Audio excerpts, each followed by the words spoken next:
Anda menyaksikan Kompas Bisnis bersama saya, Yan Rahman. Saudara, ada informasi dari Badan Pusat Statistik yang merekam tingkat inflasi Indonesia pada Oktober 2025 tercatat sebesar 0,28% secara bulanan. Emas perhiasan menjadi komoditas yang paling dominan mendorong inflasi. Deputi Bidang Statistik, Distribusi dan Jasa BPS Puji Ismartini bilang emas perhiasan adalah komoditas paling dominan dalam mendorong inflasi dengan andil sebesar 0,21%. BPS juga merinci secara tahunan inflasi mencapai 2,86%, sementara secara tahun kalender tercatat 2,1%. Dari sisi komponen pembentuk inflasi, BPS juga menjelaskan seluruh komponen mengalami kenaikan harga. Komponen inti mencatat inflasi tertinggi sebesar 0,39% dengan andil 0,25%. Hal ini dipengaruhi kenaikan harga emas perhiasan dan juga biaya kuliah perguruan tinggi. Secara year on year, terjadi inflasi sebesar 2,86%. Dan secara tahun kalender atau year to date, terjadi inflasi sebesar 2,10%. Kelompok pengeluaran penyumbang inflasi bulanan terbesar adalah perawatan pribadi dan jasa lainnya dengan inflasi sebesar 3,05% dan memberikan andil inflasi sebesar 0,21%. Komoditas yang dominan mendorong inflasi pada kelompok perawatan pribadi dan jasa lainnya ini adalah emas perhiasan yang memberikan andil inflasi sebesar 0,21%. Selanjutnya saya akan menyampaikan tinjauan khusus terkait inflasi emas perhiasan. Kelompok perawatan pribadi dan jasa lainnya menjadi kelompok utama penyumbang inflasi pada Oktober 2025 dengan tingkat inflasi dan andil inflasi masing-masing sebesar 3,05% dan 0,21%. Komoditas yang memberikan andil terbesar pada kelompok ini adalah komoditas emas perhiasan. Nilai inflasi emas perhiasan pada Oktober 2025 sebesar 11,97% dan andil inflasinya adalah sebesar 0,21%. Ini merupakan inflasi tertinggi sejak 26 berturut-turut setelah terjadinya inflasi. Ya, masih ngomongin emas, saudara. Kalau tadi ada emas perhiasan yang menjadi penyumbang utama inflasi di bulan Oktober tahun ini, kali ini ada juga emas antam yang harganya kayak roller coaster, kadang dipucuk terus tiba-tiba ambles hanya dalam waktu sehari saja. Jika Anda ingat, saudara, di pertengahan Oktober, warga sempat berbondong-bondong membeli logam mulia karena harganya yang terus naik tapi gak lama turun lagi. Lalu sebenarnya apakah emas masih jadi instrumen investasi yang ampuh karena katanya tidak tergerus inflasi, aman, dan juga cenderung naik?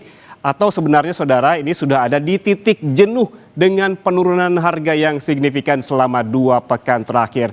Lebih jelas, yuk kita bahas di data berikut ini. Nah, kalau kita lihat pergerakan harga emas antam di tahun 2025, memang betul, saudara, logam mulia ini harganya naik turun. Namun tren kenaikannya terbilang tinggi. Tak tanggung-tanggung, dari Januari seharga Rp1.524.000 per gram, naik sekitar 26,7% pada Mei dengan harga Rp1.932.000 per gramnya. Harga emas kemudian terpantau turun 2,3% pada Juni, kemudian juga naik tipis di bulan Agustus, yaitu senilai Rp1.901.000. Dan juga kemudian kenaikan yang paling signifikan terjadi dari Agustus ke Oktober. Di bulan Oktober ini terpantau harga emas sebesar Rp2.237.000 per gramnya. Kemudian naik lagi di bulan November ini Rp2.290.000 per gramnya. Namun, saudara, masa bulan madu emas tampaknya mulai berakhir karena setelah all time high berturut-turut justru kini harganya terus anjlok. Kita lihat data berikutnya untuk Anda. Nah, ini dia. Baru sehari setelah mencetak rekor harga tertinggi sepanjang masa pada 22 Oktober, emas justru turun sebesar 7%. Rally yang sebelumnya terjadi justru membuat investor emas gigit jari karena tren penurunan masih belum usai hingga 30 Oktober.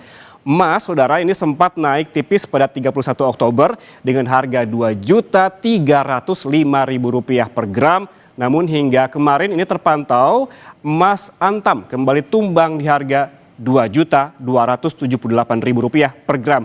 Jadi ini kalau dihitung-hitung penurunannya dari all time high hingga 3 Oktober mencapai 8,4%. Ini bisa jadi kabar buruk bagi para investor yang baru 2 pekan terakhir all in di instrumen investasi konvensional ini. Namun lain cerita bagi mereka yang sudah membeli emas sejak 5 tahun lalu. Saya coba hitung deh untuk Anda di wall data berikutnya ya. Nah, ini dia, ada harga emas antam 5 tahun terakhir. Siapa yang sudah membeli emas antam sepanjang 5 tahun terakhir, ini saatnya Anda tersenyum lebar. Di saat investor baru sedang cemberut, justru investor yang sudah bertahun-tahun lalu menyimpan emas senyumnya tengah mengembang. Saya mulai dari 5 tahun lalu alias tahun 2021, kala itu harga emas ada di angka 938.000 saja per gramnya. Kala itu banyak yang memprediksi saudara emas akan sulit menembus angka psikologis 1 juta rupiah.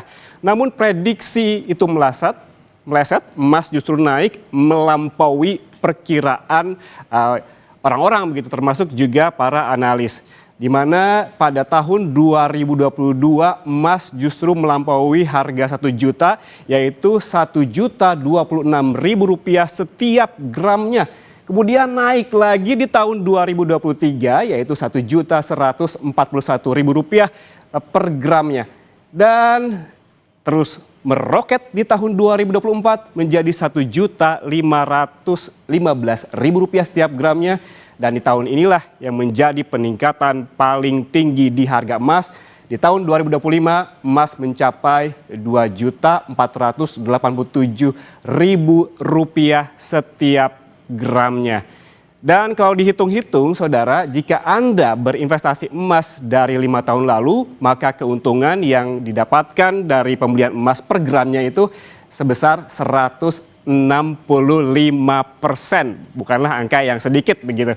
Dan saudara, volatilitas harga emas antam tentunya tak lepas dari harga emas dunia yang naik turunnya setali 3 uang. Kita lihat di data selanjutnya harga emas dunia. Nah, ini dia harga emas dunia 5 tahun terakhir ini mengalami kenaikan signifikan dipengaruhi beragam sentimen global. Mulai dari melemahnya nilai tukar dolar Amerika Serikat, adanya penawaran dan juga permintaan emas, hingga kebijakan moneter Amerika Serikat. Emas yang pada tahun 2021 seharga $1.808 Amerika Serikat per troy ounce naik menjadi $1.824 Amerika Serikat per troy ounce pada 2022. Naik lagi di tahun 2023 senilai $2.063 per troy ounce dan melesat lagi di tahun 2024 sebesar ataupun seharga $2.640 per troy ounce. Dan betul, yang menjadi puncak kenaikan harga emas terjadi di tahun ini, di tahun 2025 menjadi harganya per troy ounce yaitu $4.015 Amerika Serikat. Dan kalau dihitung-hitung juga ini harga emas dunia tertinggi sepanjang masa ini seharga $4.254 per troy ounce. Ini merupakan harga yang memang memiliki kenaikan yang tinggi. Artinya emas dunia naik 135% pada periode 5 tahun terakhir, saudara. Lalu kemudian seberapa besar pengaruh dari turunnya harga emas dunia terhadap performa emiten emas di Bursa Efek Indonesia? Kita lihat di data berikut ini untuk Anda. Nah, ini dia, Anda yang memang berinvestasi bukan hanya memiliki emasnya tetapi juga memiliki sahamnya. Ini dia saham-saham yang memang dipengaruhi dengan naik turunnya emas adalah saham-saham biasanya pertambangan dan juga saham yang menjual logam mulia ini. Dari sejumlah emiten emas yang melantai di bursa saham, saya ambil 5 saham emas dengan performa uptrend. Yang pertama ada Arci Indonesia dengan kode saham Arci, ini naiknya sangat tinggi, yaitu 395,90% dari awal tahun 2025 hingga paling tidak penutupan bursa kemarin. Dan kemudian selanjutnya ada juga yang mencetak kenaikan tertinggi secara tahunan yang besar adalah ada di HRTA, yaitu 287,20%. Ini bukanlah angka yang sedikit begitu bagi Anda yang berinvestasi di pasar modal Indonesia. Kemudian di posisi berikutnya ada juga perusahaan yang fokus pada eksplorasi dan produksi emas, yaitu Bumi Resources Mineral atau BRMS yang mencatatkan kenaikan tahunan sebesar 142,54%. Disusul ini ada perusahaan pertambangan emas J Resources Asia Pasifik dengan kode saham PSBA juga naik secara tahunan sebesar 135,66%. Dan terakhir yang ditunggu-tunggu adalah Antam, yaitu emas kegemaran yang dimiliki oleh banyak warga Indonesia. Ini sahamnya dengan kode ANTM memiliki kenaikan yaitu 101,29%. Namun yang perlu diingat, saudara, ini kecuali Antam, ada sempat peak pada 14,17 Oktober lalu semua emiten emas ini, namun terkoreksi dalam pada akhir Oktober seiring jatuhnya harga emas dan saat ini perlahan tengah mencoba bangkit. Dan saudara, selanjutnya di Kompas Bisnis, kalau trennya turun, how low can you go? Sejauh apa sih harga emas bisa turun? Anda yang mau jual atau borong, tahan dulu. Saya akan tanya analis tentang nasib harga emas ke depannya. Tetaplah bersama kami di Kompas Bisnis.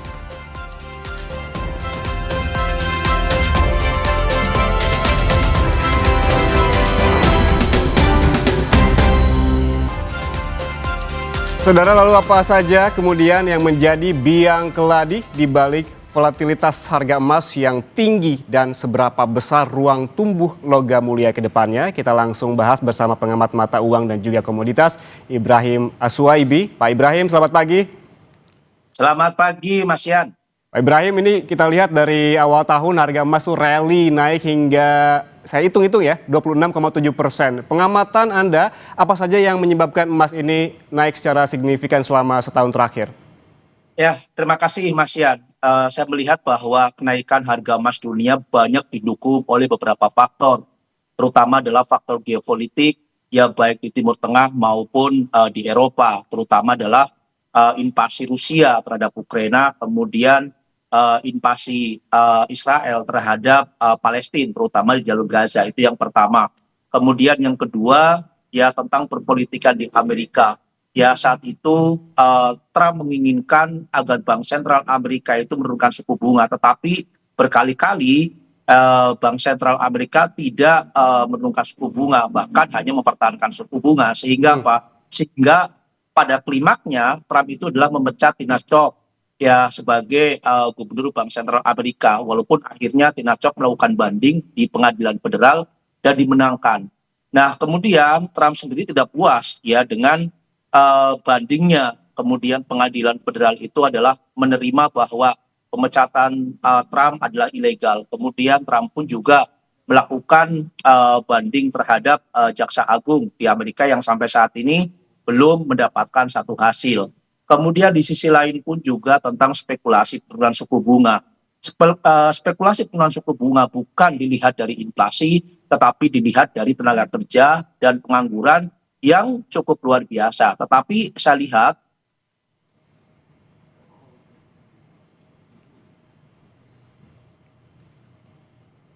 global ini masih bagus. Ini hanya tentang ketidaksinkronan dan Partai Demokrat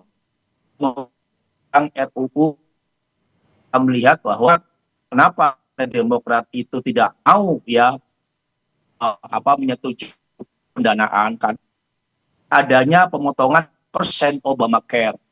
Kita laut bahwa pemotongan cukup luar biasa. Keinginan Republik adalah agar informasi untuk kesehatan jangan terlalu besar. Karena kita melihat bahwa 10% masyarakat Amerika itu adalah mendapatkan jaminan kesehatan dari Obamacare.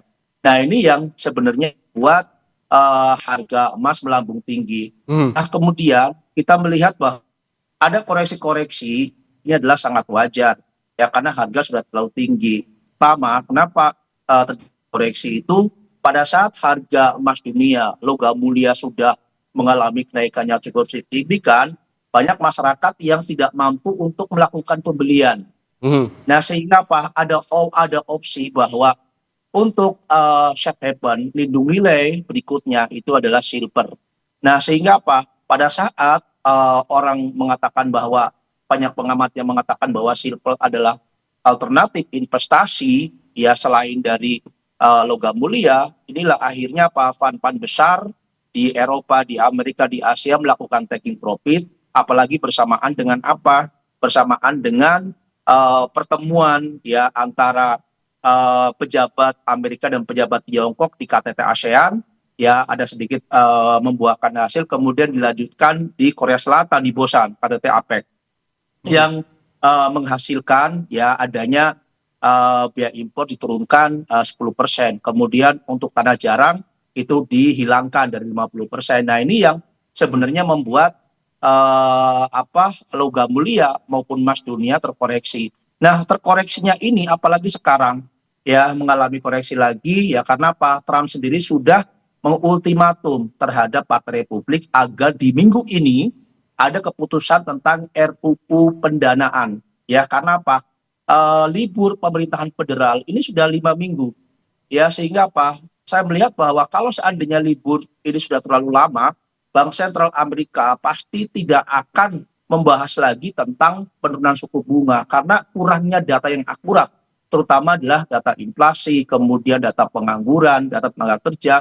Ini yang paling penting, walaupun saat ini secara kasat mata bahwa dengan liburnya pemerintahan federal, ya ini membuat hutang ya pemerintahan itu semakin banyak, hampir 300 triliun US dollar. Ini terus ya karena apa?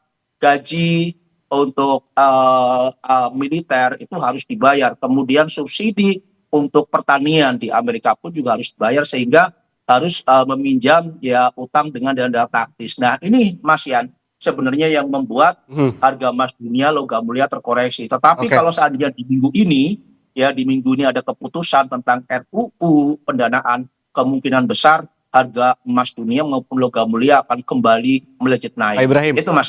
Anda sempat menyebutkan bahwa koreksi yang terjadi beberapa waktu terakhir ini wajar begitu. Namun kalau kita melihat begitu ya, harga emas sempat menyentuh all time high pada Oktober lalu, namun anjlok 7% hanya dalam waktu sehari begitu. Apakah secara historis fenomena semacam ini juga adalah hal yang wajar ataukah ini menjadi warning bagi para investor yang hendak menaruh uangnya di emas begitu? Mas Yan, jadi sangat wajar ya pada saat harga emas dunia kemudian logam mulia menaik cukup tajam, ini pasti koreksinya pun juga cukup tajam karena di sini ada namanya spekulasi. Ya, spekulasi ini bermain ya pada saat saya mau melakukan pembelian terhadap emas dunia misal di harga segini, kemudian langsung taking profitnya ada di harga tertinggi. Mereka sudah tahu. Nah, sehingga apa? Sehingga pada saat harga tertinggi kemudian sudah menyentuh harga tinggi, mereka akan melakukan taking profit. Nah ini sangat yang wajar, bisanya apa? Antara harga emas dunia dengan logam mulia itu dibatasin untuk pelemahannya, penurunannya. Misal kalau di emas dunia itu tidak ada batasan karena ini adalah pasar global. Tetapi di logam mulia sendiri penurunannya dibatasin. Bisa saja 9.000, 10.000, 15.000, maksimal itu 35.000. 35.000 itu kalau seandainya turunnya cukup tajam. Artinya apa? Kenapa Antam ya Pegadaian membuat satu ukuran-ukuran ya karena apa? Permintaan sampai saat ini cukup tinggi. Walaupun harga turun pun ya masyarakat masih antusias. Karena apa? Karena Trump sendiri memerintah Amerika sampai tahun 2028. Artinya apa? masih ada kesempatan sampai tahun 2028 untuk mendapatkan keuntungan. Tadi di awal Mas Yan mengatakan bahwa dari 5 tahun ke belakang sampai sekarang, masyarakat yang memiliki logam mulia atau emas perhiasan sudah untung luar biasa. Ya artinya apa? Kalau kita melihat bahwa investasi di logam mulia jangan jangka pendek. Jangan hari ini kemudian turun, kemudian mereka beli, besoknya jual. Harus jangka menengah, jangka panjang. Karena apa? Masyarakat saat ini, pada saat daya beli masyarakat menurun, baik secara global maupun domestik, ini sebenarnya kesempatan terbaik. Misalnya data BPS merilis data inflasi, itu adalah data terbesar, itu masuk adalah ke logam mulia maupun emas perhiasan. Itu Mas Yan. Oke, kesempatan terbaik, tapi secara sederhananya begini Pak Ibrahim, apakah saat ini merupakan waktu yang tepat untuk beli atau jual karena kita lihat grafiknya yang terus turun, atau justru harus sabar dulu, tahan dulu deh, jangan beli dulu, karena banyak sekali kan investor yang ketika salah langkah begitu, ketika grafik naik justru beli, ketika grafik turun justru jual gitu, yang ingin dapat profit justru sebaliknya jadi rugi. Ya, jadi gini Mas Yan, jadi pada saat nasabah ya masyarakat sudah mendapatkan untung yang istilahnya sudah untung per gramnya itu di atas 200.000 ya, itu bisa mereka jual. Nah, kesempatan pada saat harga turun inilah kesempatan untuk melakukan pembelian. Saya masih optimis bahwa harga emas dunia itu akan menyentuh di level 4.500. Saya masih optimis. Misalnya apa? Pada saat harga sekarang turun, ya ini masyarakat berbondong-bondong. Walaupun kita lihat di Pegadaian dan Antam, ini pun juga barangnya tidak ada sama sekali. Artinya apa? Bahwa turunnya harga logam mulia ya maupun emas perhiasan ini berdampak positif terhadap masyarakat. Karena masyarakat dari kemarin ya itu sudah menunggu. Kenapa ada informasi, ada spekulatif bahwa harga emas, harga logam mulia itu sudah terlalu tinggi, kemudian kita membeli silver. Ya, silver itu antara bumi dan langit harganya. 1 gram itu hanya 35.000. Sedangkan harga logam mulia itu di 2.400.000-an saat itu. Nah, itu yang sebenarnya pada saat mereka sudah membeli silver, pada saat harga terkoreksi, apalagi terkoreksinya sudah mencapai di 200.000, ini kesempatan terbaik, Mas Yan. Karena semua pemeringkat internasional, baik JP Morgan, ya kemudian Bank of America, dia mengatakan bahwa harga emas dunia masih akan terus mengalami kenaikan dan ini akan berdampak terhadap harga logam mulia. Kemudian di sisi lain, rupiah melemah, Mas Yan. Rupiah melemah. Nah, ada kemungkinan besar di 16.700. Saya sudah memperkirakan bahwa ada kemungkinan di akhir tahun rupiah itu akan di posisi 16.700 sampai 16.800. Artinya apa? Pada saat harga emas dunia mengalami kenaikan, kemudian rupiah melemah, ini yang akan membuat harga logam mulia maupun perhiasan terus mengalami kenaikan. Bagi saya, ini kesempatan terbaik bagi masyarakat dari Sabang sampai Merauke untuk melakukan pembelian terhadap logam mulia maupun emas perhiasan. Itu Mas ya. Oke, tapi kalau kita lihat begitu ada juga investor yang memiliki konsep semakin turun begitu semakin beli. Tunggu dulu lah. Seberapa jauh lagi emas bisa turun? Menurut Anda apakah potensi penurunan emas ini masih akan terjadi paling tidak hingga akhir tahun ini? Ya, saya melihat bahwa kemungkinan besar potensi sampai di 3.900 US dollar per troy on. Ya, yang saya lihat itu adalah level-level terendah. Karena kita melihat bahwa kemarin ya pada saat pertemuan antara Trump dengan Xi Jinping di Korea Selatan bahwa Trump akan mengunjungi Beijing. Nah, tetapi Xi Jinping sendiri belum ada kepastian untuk mengunjungi Amerika. Karena kita lihat bahwa secara geopolitik ini pun juga masih memanas. Ya, kemudian Rusia melakukan uji coba nuklir dan Trump pun juga 2 hari yang lalu itu terhadap militer agar melakukan uji reaktor nuklirnya. Nah, ini mengindikasikan secara geopolitik itu masih memanas, Mas. Apalagi Iran, ya dia mengatakan bahwa tetap akan melakukan pengayaan uranium. Kenapa Iran itu akan melakukan pengayaan uranium? Karena marahnya Iran ya terhadap Israel pada saat gencatan senjata di jalur Gaza, Israel masih terus melakukan penyerangan. Nah, ini kalau seandainya letupan ini kemudian Iran mendapatkan sanksi ekonomi, ya dari PBB ini pun juga akan memanaskan situasi di Timur Tengah. Kemudian Trump pun juga kemarin dengan waktu yang tak terbatas kemungkinan akan melakukan penyerangan terhadap Venezuela di Amerika Latin. Dan Venezuela itu adalah salah satu negara penghasil minyak di Amerika Latin yang terbesar. Nah, di sisi lain pun juga Senat Amerika mengatakan bahwa sebentar lagi akan ada perubahan rezim. Nah, ini pun juga di Venezuela. Ini yang letupan-letupan geopolitik ini yang cukup menarik, dan kita juga harus diingat juga bisa saja di bulan November ini Jaksa Agung akan mengeluarkan ya tentang pemecatan Tina Cok. Kalau seandainya Jaksa Agung pemecatan Tina Cok oleh Trump ilegal, kemungkinan harga emas akan kembali naik. Pak Ibrahim, Mas ya. Pak Ibrahim terakhir Ya. singkat saja, ini juga jadi pertanyaan banyak orang, apakah masih ada kemungkinan emas turun di harga angka psikologis 2 juta? Kalau menurut saya bisa terjadi, ya karena ini kan spekulatif, bisa terjadi di level 2 juta. Tetapi lagi-lagi saya katakan bahwa penurunan harga emas ini sedang dinantikan oleh masyarakat.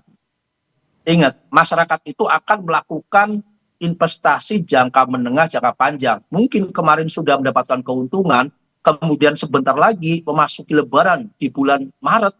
Ya, ini kesempatan bagi masyarakat. Kalau seandainya sudah menyentuh di level 2 juta, ya bisa saja di situ akan ramai-ramai untuk melakukan pembelian. Barang pasti tidak ada, tetapi ada bullion bank di sini yang bisa dijadikan tempat untuk melakukan investasi. Itu Mas Yan. Oke, segala kemungkinan bisa saja terjadi, bisa naik dan juga bisa turun, dan juga sentimen global juga sangat berpengaruh di sini. Terima kasih pengamat mata uang dan juga komoditas Ibrahim Aswabi atas waktunya bersama kami di Kompas Bisnis. Sehat selalu. Terima kasih Mas Yan. Sama.